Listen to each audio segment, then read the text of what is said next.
waa maalin weyn oo naga maqnayd waa mahadilah waa mid ka mid ah murtida ka soo baxaysay maanta bulshada degmada Boon ay ku cabirayeen xarika jarka jaamacadda Boon oo noqonaysa tii ugu horeysay ee laga hirgeliyo gobolka Salel waxaana xafladda xarika jarka jaamacaddaasi ka soo qayb galay gudoomiye ku-xigeenka labaad ee golaha wakiilada Soomaaliland mudanayaal ka tirsan golahaasi wasiirka maalgashiga iyo warshadaha wasiir ku-xigeenada wasaaradaha waxbarashada iyo biyaha agaasimaha tacliinta sare ee Soomaaliland xubno ka socday xisbiyada mucaaradka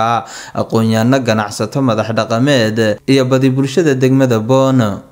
waxaan ilaahay ugu mahadinaynaa inuu maanta Boon ay maanta ugu dambayso inay Boorama aqalla ay dulsaar ku noqdaan ay uga raadiyaan ugu horeyn gudida iyo maamulka jaamacadda Boon University oo hadalka qaatay ayaa sharaxay marxaladihii ay la soo martay in la aasaaso jaamacad qorshayaasheeda iyo waxyaabaha ay kaga duwan tahay jaamacadaha kale ee dalka jaamacaddan waxa weeyaan bulshada reer Boon muddo ayay ku soo taamaysay inay u hirgasho ilaa maanta oo xariga aynu ka jarayno waxa socday oo qalba qayb kamida ama istabis kamida maanta oo aynu joogno maalintii xariga jarkeedana waxa weeyaan waxa u dhameystiran dhismihii asaasiga ee qaybtii basic ahayd oo dhameystiran waxay leedahay waxay ka kooban tahay fasal la gaaraya 7 fasal waxay leedahay 6 xafiis waxaan jeedaa 4 xafiis hal library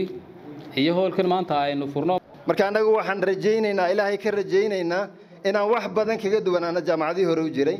cilmi ummadda u fududeeya inay wax ku intifaacaan cilmigii hore shahaadooyinka la qaadanayo kaas waa bayskeeda cilmi dhulka wax uga tara hal tusaalaan idin siinaya Boon waxaan u garaadsanay team baana dhibay dadka xoolo dhaqataa gaari kasto caado yimaada wafdi kasto yimaada waxa la oran jiray teamka naga sumeeya teamkii waa nicmo ilaahay ku sii hadad garan weydo waxaan ugu bishaaraynaynaa dadka in teamka looga faa'iideyn doono cunto noqda cabitaan buu noqdaa dawo noqda saabuun buu noqdaa marka jaamacadda halkay dadku uga imanayaan waxa la yidhi wax walba wuxuu ka bilaabmaa meele waxaan leenahay secondary-ga xariirad secondary-ga gab secondary-ga sayla secondary-ga laga soo wado garbadadar intaan dhamma shabakadu dhiganay halkan anagu oo aan ku sugayna waxaan rabnaa ina farsamada gacanta keenna xagan way naga go'antay waxaan keenaynaa boarding laakiin boardingka u horeeya wuxuu noqon doonaa aqalada reer Boon oo kirayna dadka oo shaqeeyadu qabanno oo iska deganaadaan dadku halkan waxaan ka dhibinaa laba codsi number 1 gudoomiye ku-xigeenkii baarlamaanka oo fadhiya waxaan ka codsanaynaa anagoo reer Boon ah in la noogu daro hadii la yiraahdo miisaaniyadda maadaama aan dhisanay jaamacaddii nin reer Boon inoo dhisay anagoo dawladana waxaan ka rabnaa in miisaaniyadda sanadkan hadii la yiraahdo ay noogu daraan xukuumadda waxaan ka codsanaynaa wasiirka isna inuu fariinta qaado oo ka dagaal galo hadii ilaahay idmo in maxay heedaanay awsna jaamacaddaasi sida uu noo aqbalay markii koowaad ee u tagnay khayr Allah siiyay inuu aqbalka u qaatay imikana inuu ka dagaal galo hadii la yiraahdo sidoo kale madaxda dhaqanka ee gobolada galbeedka Soomaaliland iyo qaar ka mid ah culimada diinka oo hadalka iska daba qaatay ayaa tilmaamay in la garab istaago jaamacadda waxana ay sidoo kale ku bogaadiyeen cid kasta oo ka qayb qaadatay sidii loo hirgelin lahaa waxaan ilaahay ugu mahadcelinay ilaahay nala sugay in badan baaban soo jirnay hawl kasta oo soo qabanno jaamacaddiina maanta nala sugay ilaahay baan ugu mahadnaqaynaa Boon waa magaalo taariikh leh waa halkii iska wuxuu qabsada la sheegay ku dhalatay ummada ku kaceen maantana jaamacaddii yani waa ku dambaysay inay ku horeysaabay wixii laga hadlay baa ka hadlay boodin dhiyada ku yar ka hadlo waabad u diyaar garowdeen Allah idin barakeeyo ragga baalgeliyay kuwa hidisay ilaahay ha barakeeyo maalkooda ilaahay ha u barakeeyay haystaan halkan Boon iyadoo dufcadii horeysay iskuul gashay baan anna malcaamad ka galay ilaahay maanta wuxuu ila sugay in iyadoo jaamacad dugsi hoose dhexe dugsi sare jaamacaddiina maanta la furayo alxamdulillah Boon waxaan idhi dhagaxa iskuulka markay dhigaysay dhakhtarka nin bukaay hadduu tago meesha uu bogsanayay Boon ay ma nabad baabaan idhi maanta waxaan leeyahay boono hadhoogayn halkay ka soo qaaday oo jaamacad yeelatay saakaa noogu horraysee dhammaantiin awdalow ku farxa horta waagii maaragtaa dadku ilbaxnimada uu baranayay baa la yidhi ninku markuu yar ladani markuu laba dibi soo iibiyo uu dukaan yar dhigto wuxuu soo iibiye ma garanayn istaankuu tegi jiro dukaankii ka horreeyey wuxuu soo iibiyeen muddo soo iibin jiray waxa weeyaan waar maanta idinku shabagba uma baahnidine wax ka gooriyaad sheegaysaa waxa jaamacadaha lagu dhigo aqalkuu weynaysta waxaan aaminsanahay in layni rabshi doono marka waxaan leeyahay reer boonow lacag waad haysatiin xoolana waad haysatiin magaalada waad joogtiin dariiqana samaysta dawgana hagaajista jaamacadduna way nii soconaysaa annakii baadiyaha joognaa imka iskooladii lagu bateenay si aan niiga soo qayb gallo aad iyo aad u dadaala hawshana sii biriya annaguna galabkiinaa taagan sharaab baadna siiseen waxaad tidhahdaa waa tiinka busoon keeg baadna siiseen waxaad tidhahdaa waa tiinka waaba wax la cajaayiboon cidiba lalayn weeye waxa weeyaan idinkana allah idin barakeeyo jaamacaddana allah barakeeyo waxa weeyaan jaamacadda waanu ducaynaynaa ilaahay ha barakeeyo markaan magaalada mid waxaan oday magaaladaan raaco roobla xasano waxaan ardayda magaalada joogtaa intay dhanto wuxuu 300 baa secondary-gan ku jirta bas halkaasaan ku qalcay inay jaamacaddu buuxsamayso wasanadkii maxaa ka soo baxa 100 buu ii sheegay markaa waxa waa NF booraba jaamacadda cambuus 30 arday baa lagu bilaabay horta tiin waa ka record fiican tahay horta jidheer baan soconnay oo jahligaan diriraynay mar haddii lafta jiis jaamacaddii ka iftiintay oo xasan jaamac hagaayo jaliilow ma hadda horta intaasaan leeyahay wax halkan maanta ku hadhani ma jirto waa farxad weeyi waxa weeye horumar cusub oo ay boon gaadhay maxaa sameeya horumarka dadkaa sameeya markuu dad wanaagsani joogo horumarkuu khasban yahay waa la gaari karaa waa la gaaray horumarkii maantana waa jaamacaddii waxa weeye horumar weeye dadkaa sameeyey reer boon inay ilaashadaan oo jaamacadda ku dadaalaan adkaystaan dantooda jir guud bay dayac kaga badbaadaa inay dayac ka ilaaliyaan ay ilaashadaan ay xafitaan dawladduna iyada u ballan qaadi uga mas'uuliyaddeeda ugu ballan qaadi inaguna aad baad u shaqeynaa aad iyo aad baan nigu ducaynaynaa dadku waxay maanta dad badan ku talinayaan tayo baa lagu soo celcelinaya yacni anigu waxaan hubaa oon markhaati ka ahay oon qiyaamaha la iman doona inay jaamacaddaasi noqonayso jaamacad ka wada tayo badan jaamacad kasta mana iloobo waayo waxa meesha ku jira murabbi mucallim dr xasan waxaan marka hore u ducaynaynaa walaalihii maalka geliyey mashruucan aadka u quruxda badan bilicda san ku habboon waxbarasho ku habboon dadkii maalkooda geliyey waxaan leenahay ilaahay subxaana wa tacaala miisaanka xasanaadka ugu daro waxaan ognahay annagu markaan bahda waxbarashada aan ku jirno qofka hanti geliyey waxbarasho geliyey inuu dadka ugu deeqay jaamacad in la dhiso maxaa keenay waa su'aal waxa keenay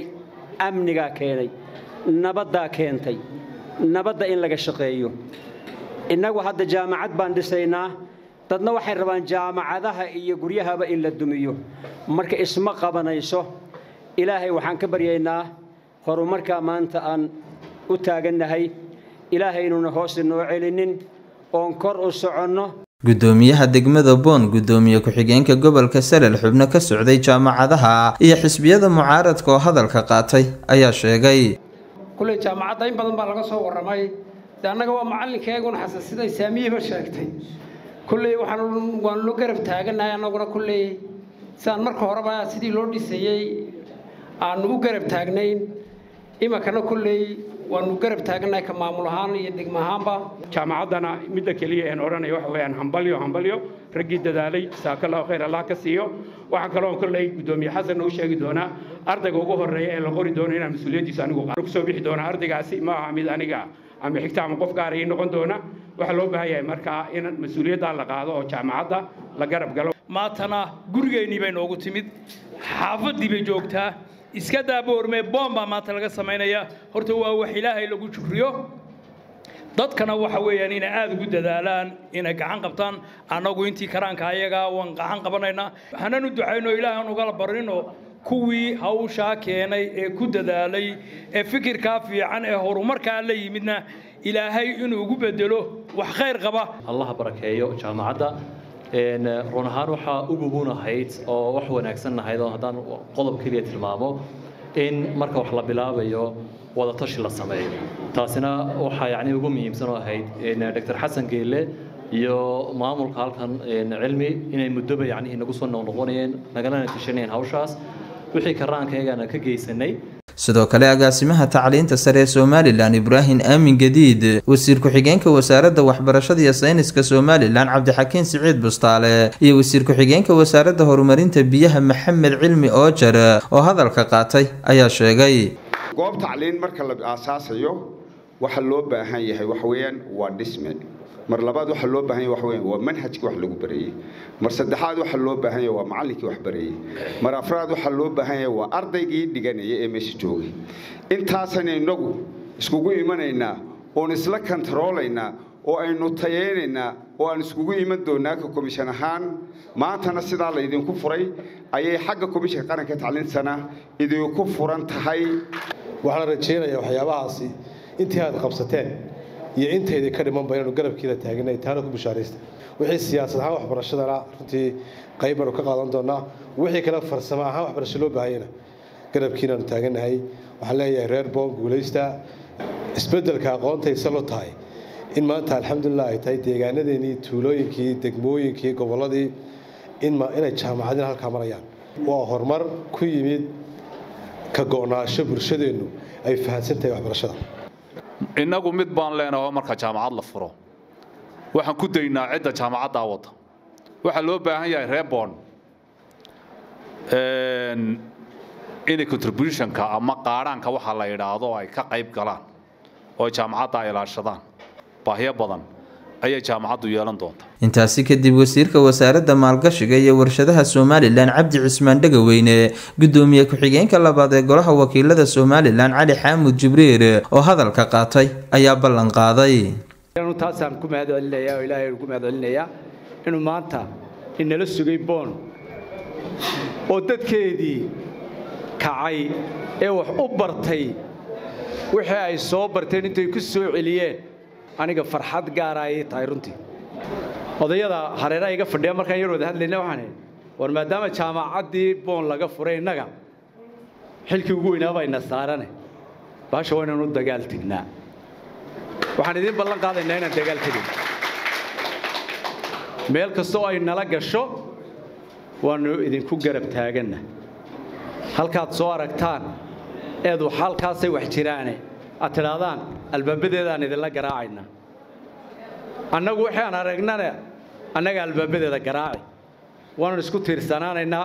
waan ka wada soconaynaa sidaa raggii iga horreeyay ay wada sheegeen amuud siday ku bilaabantay iyo jawigii maanta boon ku bilaabayso jawiga boon baaba maanta ka fiican baan leeyahay hadday internet tahay hadday tahay wada hadal ragga meesha qabsaday ama ilaahay ku ilaahaamiyeenaa